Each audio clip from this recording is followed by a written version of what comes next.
money yet. No, we need 10,000 more. But one of the FBI men is getting them to open the bank for us. I'm going to go back downtown. The instructions were to make no fuss here. And to meet him across from the station, there by Jordell's Bakery. And This is Miss Hogan from the Bulletin. Oh, how do you do? Miss Hogan, you're a reporter. You've seen these things. What do you think? Well, we got the ad in the paper. That's the main thing. The contact is open. An only child. Just him, Robert.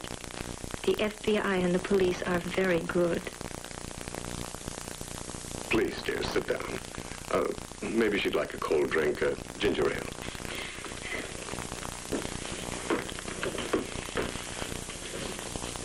You want ice, Mom? Yes, she likes iced tea. Al, you remember how we used to talk to Robert? When he was little, when he went to the park? Irene, just take it easy, dear. There's kidnappers in the world, Robert. Remember, Al, we used to tell him that. Everybody isn't nice. Everybody isn't 100% for you like your mom and dad. Here, Mom. Your ginger ale. I don't want it. Oh, take your drink, dear, please. I don't want her ginger ale. I don't want it. Last night, a whole night, your husband was kidnapped. Somebody had him someplace, and we didn't know it. Nobody knew it, because you didn't care enough about him to even call our house to see whether Robert was really there. Thought he was. That's where he said he'd be. You didn't call him because you had a fight, just like the other times. The other times that Robert came to our house and sat there upset, pretending to play gin rummy with his father and trying to kid with me and just being upset. Irene, what's the use of all this? You had a fight because you're making his life miserable. A fine boy, a hard-working boy like him. Sure, we had fights. How could I help it? You talk about a little boy in the park. What else did you tell him then? Robert, you've got to be the best. Robert, you've got to be rich. Not just a man with a hardware store like your father. That's why you have this house. That's why I have a husband who loves me like I love him, but who can hardly show it. A man who works 16 hours a day because you told him he had to be rich someday. An impatient man who can't be satisfied with himself or anybody else. Sure, we had fights. And we had a fight, and I love him. And I hate you! Get out of this house. Get out of Bob's house!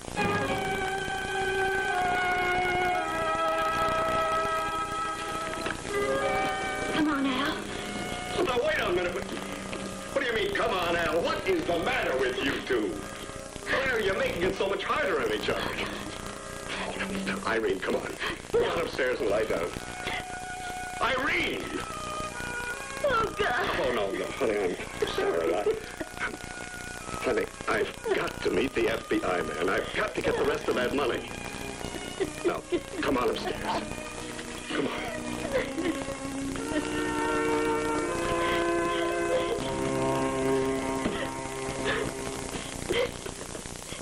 Today, Alexander, it was a very uncomfortable thing for me. Not that I didn't feel for that girl. I'm just trying to latch onto this job here. I hardly know any of you people. Now I find myself trapped in a big secret with all of you. I think I'll get a cold drink. Can I bring you something? No, thanks. What's his problem? Oh, he's just nervous, wants to talk. Well, don't listen too closely. These new re-ride guys are always trying to get a loan till the first payday. Well, he's out of luck with me. I got exactly $11 for the weekend. Hey, Cloogie. Take over here a minute, will you? Yeah. I thought you might like this anyway. Well, thank you. You know, this is all I try to drink nowadays. Sometimes I don't succeed, but I try. You know, to tell you the truth, Alexander, the last 5 years have been pretty rough. I woke up one day, and all of a sudden I seemed to know that I wasn't going to be a Ernest Hemingway after all, or a Ben Hecht, or a Nick Alexander. Hey, slow down, Mr. Prelli. You got me on a very fast track. You belong there. Yeah, just like that. Bingo. All of a sudden, I woke up and I knew that I was just another rewrite guy. Kind of ate into me. I took to the bottle, and I took to the dames, my wife, my poor wife.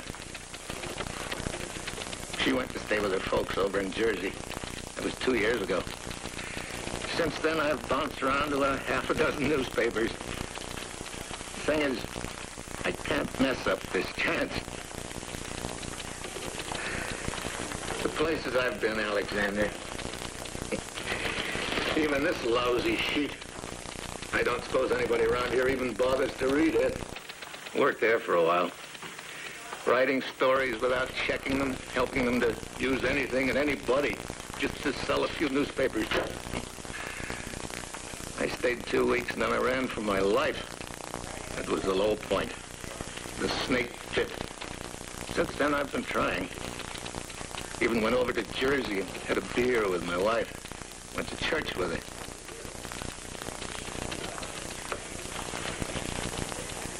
Got up my nerve. Came over to see Mr. Granger. He gave me another chance. I hope you'll make it. Alexander. Yeah?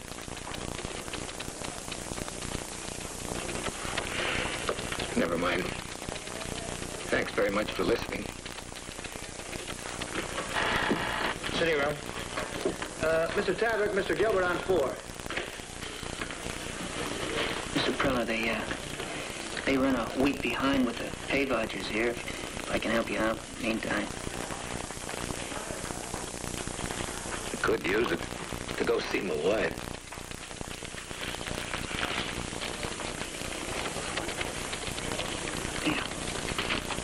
Mr. Prowler, take Gilbert on 4. I got it, Mr. Tabak. Thanks. Prowler here, go ahead, please.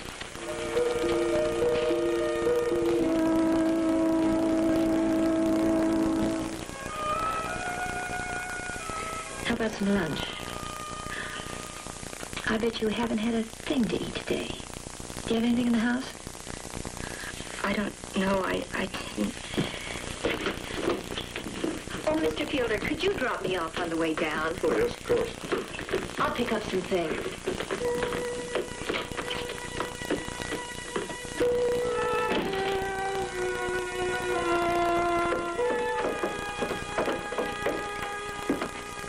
Winslow wants to know how you're coming. Having about a half an hour. That's time enough, isn't it? The bulletin doesn't hit the streets till about 6:30 tonight. Well, that's 4 hours. I hope they wait to read the ad. Yeah. Oh, God.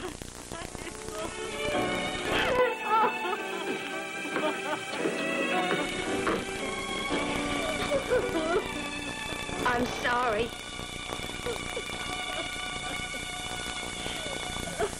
New York Bulletin, News on the Hour. Washington. The State Department announces new disarmament talks set for Geneva. New York. Body of well-dressed, unidentified man in his middle 30s found in field near the Hutchinson River Parkway. Paris. Foreign Ministers' Conference gets underway at Quai d'Orsay. The opening day is expected to be devoted to the usual formalities. Those are the hourly headlines from the New York Bulletin. Sitting room. Mr. Alexander on 2. Alexander. This is Mrs. Fielder. I just heard on the radio, a man found dead. Is it my husband? Did the kidnappers kill my husband? Shut up. A man about Bob's age. Off the Hutchinson River Parkway near here. Why didn't they wait? Why didn't they call? I put the ad in. We're getting the rest of the money. Why didn't they wait? Shut up. Put Miss Hogan on. She isn't here. She went shopping. She did. Now, listen, I know what you're talking about. That item's an hour old now. The man next to me wrote the story. Positive identification has come through. It wasn't your husband. Thank God. You know, you're supposed to use the payphone. I don't know the number. I'm falling apart. You can't. Now, listen, I'm gonna hang up. Don't do this again.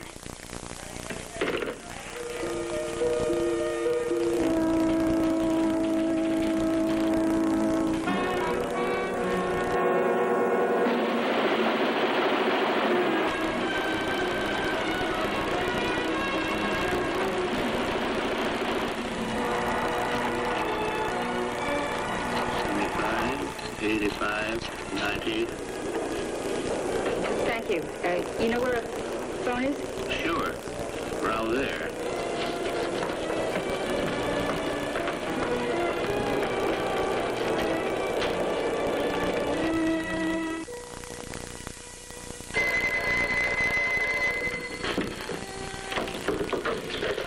Hello? Mrs. Fielder? Yes. This is George. Yes. All right, that's it. Trace it. So far, so good, but don't pull no tricks. We'll contact you tomorrow if we decide you ain't up to no tricks. What about my husband? Please don't hurt him. Please.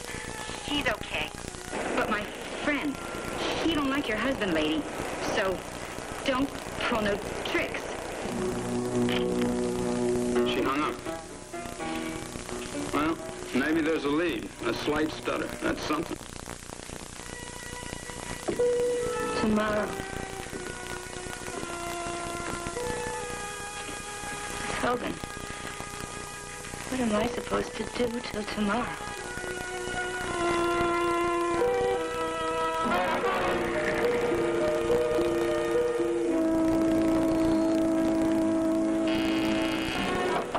Who is it? It's me, Mark. Take a look. The Globe, it just hit the streets with the whole story, the whole kidnap story, the names, the address, the ad. That stinking sheet, and one of us did this. Mark, kill him now. You see this, Fielder? You see what your lousy double-crossing wife done?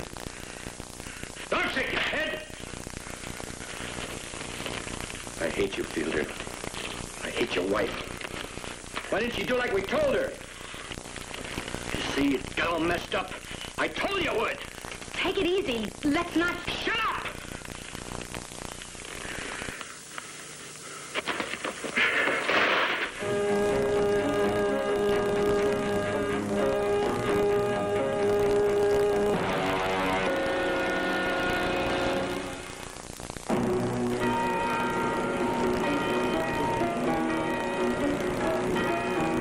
Well, it could have been the phone call Mrs. Fielder made. But you think fast, I'm sure you cut her off almost at once. I did cut her off, but not before she had a chance to blurt out a few things. Somebody could have heard. But who knew that much? Believe me, I kept trying to figure it out. I couldn't get a smell. How'd they get the Fielder's address up in Portchester, things like that? Who knew enough to pounce on a few facts like that out of a phone call? Well, let's face it could have happened that way. But on the other hand, it could have been one of us.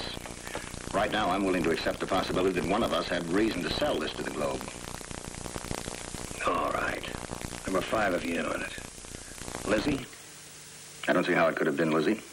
She was with Mrs. Fielder all day long, except when she went to the store, and the FBI followed her then, just as a routine precaution. What about you, lover boy? Last night was Saturday night. Did you have a date? Yeah, I had a date, but not to discuss kidnapping.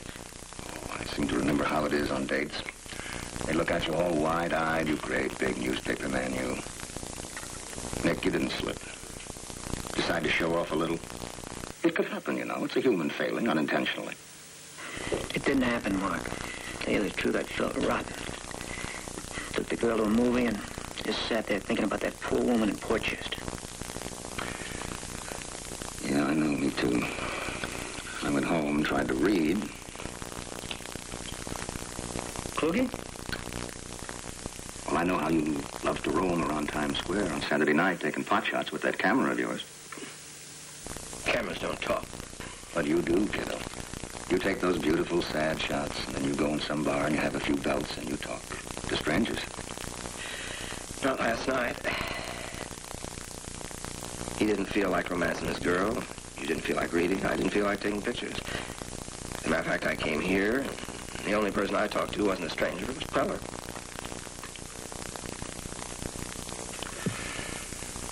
I'm afraid that's right, Alexander. I didn't get to Jersey after all. What is this? Something private.